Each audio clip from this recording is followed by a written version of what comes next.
every time I do speaking, I always tell people this story. So because it's very important for you to understand that if you want to heal, you have to change. Sure. So imagine this picture. Okay, you walk into your kitchen and you notice there's water all over the floor. Are you with me? And then you look to your right. You see a stack of towels, big, thick towels. You look to the left. You see a bucket and a mop. You look straight ahead and you see the sink. And water is flowing out of the sink onto the floor. You look closer and you see the faucet. The faucet is flowing into the sink. So what do?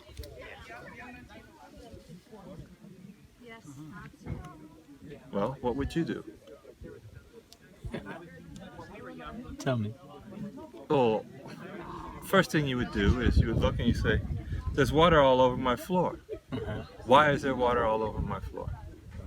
Then you look up and you see the water is coming from the sink. And you look and see the faucets flowing into the sink.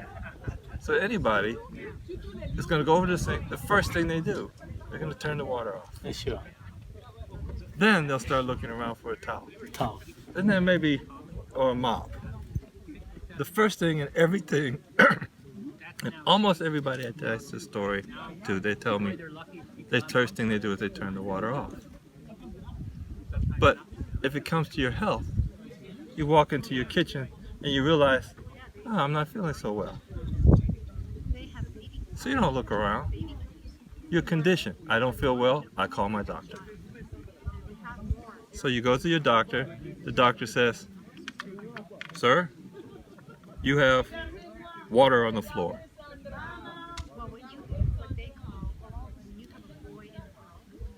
I'm going to write you a prescription for towels. You use these towels as prescribed. You come back and see me every 3 months. We'll do some more tests to see how deep the water is in your floor. And if for some reason the water isn't going level isn't going down, I can prescribe you different towels. So you say, okay, doc, thanks. And you go home and he says, oh, but by the way, you must know, this water on the floor problem is genetic because your parents had water on their floor. Good. And you're going to have this problem the rest of your life. Oh, and by the way, if you come back every 3 months, if the water, I'll measure how deep the water is on the floor. If it gets too deep, we're going to send you to the hospital and get things mopped up. And use a mop and bucket and mop you up. But don't worry, we'll be able to control this water on your floor. So just be a problem that really doesn't really cause you an annoyance at all. Okay, but what they don't tell you is those towels. There's something in those towels. And those towels are as likely to cause you to have a problem as the water itself. They don't tell you that mop and that bucket is likely to cause you a problem as anything else. As a matter of fact, but the third thing they're going to tell you is you can keep mopping and toweling every day the rest of your life. And unless you turn the water off in that sink, your floor is always going to be wet. If you turn the water down on your sink, that floor will still always be wet. You must turn the water off.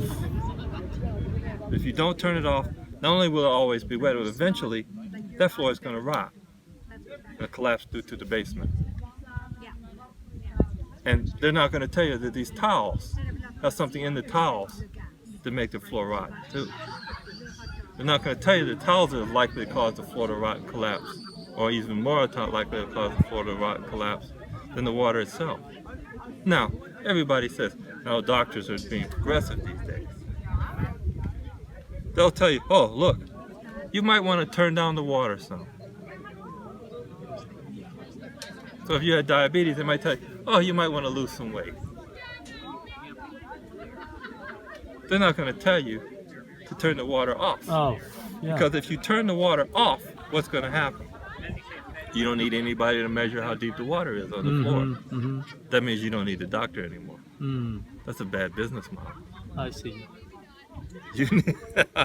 And even if doctors don't consciously think that way, they're trained to think that way by their medical education, which is generally financed and controlled by the pharmaceutical industry. The pharmaceutical industry doesn't want doctors to think about whether zinc exists or not. Because if the doctors think a zinc exists, they might have a tendency to tell somebody to turn the water off. In which case, they don't need towels. They don't need mops. Mm-hmm. Mm-hmm. Pharmaceutical industry goes out of business. So, in the case of somebody with a toxic condition, like a condition of hepatitis B, in the Chinese medical description of hepatitis B is a damp heat brewing in the liver, Mm-hmm. based upon liver stagnation.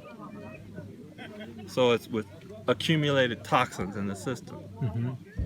So you do acupuncture, you relieve the stagnation of the qi, you drain the heat, you do herbs to clean toxins and to drag out the heat and to resolve dampness. Mm. You see? Mm-hmm. But if this person still is putting toxins into their system, if they don't turn off the sink, the problem is never going to go away, Yeah. no matter what approach you use to treating the problem. Yeah. You see? So this is why, if you have a toxic condition, you have to detoxify your system. Sure. So you need to do an intelligent way of doing that is a juice fast. If you have a serious problem, that juice fast needs to be supervised by somebody who is experienced in working with people with serious medical conditions, especially if the person's on medication, and can monitor the condition to make sure that if you start messing up, that they can guide you to do the fast again properly. Now, if you're healthy, you can fast with no problem and you don't have to worry about it at all. But if you have a serious medical condition, you probably should have somebody supervise you. Mm. Then, once you detoxify, which is equivalent to mopping up Mm-hmm. or to toweling down, Mm-hmm. you still have to turn the water off. Oh. So you need to make sure that what you put into your mouth and what you put into your body doesn't further intoxicate your system. So with this example of hepatitis B, you have to make sure that they're not eating foods that have high levels of toxins in it, or foods that cause heat in the digestive tract, like meats, like other animal products which have accumulated toxins that have been bioaccumulated up through the food chain, that have been intoxicated through chemicals given to the cattle or to the fish or to the birds or whatever as a consequence of their being raised. Mm. And then you have to avoid alcohol, because alcohol is highly toxic. You have to avoid chemical substances, other chemical substances like drugs of all types, including marijuana. Mm-hmm. You have to avoid other over-the-counter medications, like including aspirin or Tylenol, or other things that you might over-the-counter take, and including other pharmaceutical medications, especially medications given to you by a physician to quote-unquote cure the hepatitis B. And lastly, you must now only put pure foods into your system, such as, which means whole plant food diet that avoids all animal products. And in the short term, and possibly for an extended period of time, you cannot heat the food at all, because heating the food causes toxins to be made because of the random chemical reactions that occur when you put heat on anything. Mm-hmm. So that means raw, whole food, plant-based. So that means fruits, vegetables, and nuts, raw nuts, Grains. Seeds. and Grains. seeds. The grains mostly aren't well digested eating raw. You have to Once, sprout them or something. unless they're sprouted. So what phase in the lifestyle you eat that is very important. So wheat is good to eat if you eat wheatgrass. You can eat wheatgrass raw all you want, Mm. but eating wheat berries isn't well digested. So once you have this program together, and then you add that with other things that mean following your rule book and user guide for healthy living, which starts off with one, you must breathe, sunshine, water, sleep, exercise, no toxins into your system, eating properly, doing spiritual work, doing family work, doing having connection with the divine, re-Africanizing your system, having proper reciprocal relationships with other people, working and living in Ma'at. And what else do I always forget? There's always something. There's always something I always forget, but these are some of the things that you will find in my book, The Rule Book and User Guide for Healthy Living. It explains to you the things that are important for you to do to maintain your health. So you put that together, then you can heal almost any problem that you'll ever have with this type of program. It's very simple and very straightforward. Expand on that. Would that be for someone who's overweight? What types of things might you, does the kitchen sink apply to? Well, most commonly in the United States and increasingly throughout the world, the most common problems are related to what you eat. So it's very clear as what the cause of what the kitchen sink is. It's very clear what is the kitchen sink. It's what you eat. So in the United States, out of the top 15 diseases that kill people, 14 are related to what you eat. So that includes high blood pressure, which really it's another topic in another video, is that high blood pressure itself is not a disease. But diabetes, heart disease, stroke, cancer, other intestinal problems, arthritis, degenerative brain diseases like Alzheimer's, like ALS, like multiple sclerosis, autoimmune inflammatory diseases like scleroderma, like inflammatory bowel disease, like Sjogren's disease, like the most common one is lupus erythematosus, which affects black people and black women especially at a very high rate. Gynecological problems, other reproductive problems, and the list goes on and on and on. And these are all directly not only related to but directly caused by errors in nutrition, which Dr. Layla Afrika coined the term nutricide.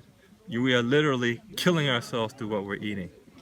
And in order to restore your health, it is essential that you return towards eating a diet or a pattern of food consumption, or alive it, as has been called, or sun-fired foods, as Larry Erich Latham calls it. The type of pattern of food consumption that is natural and is not going to intoxicate you, and that will provide with your long-term sustenance and well-being.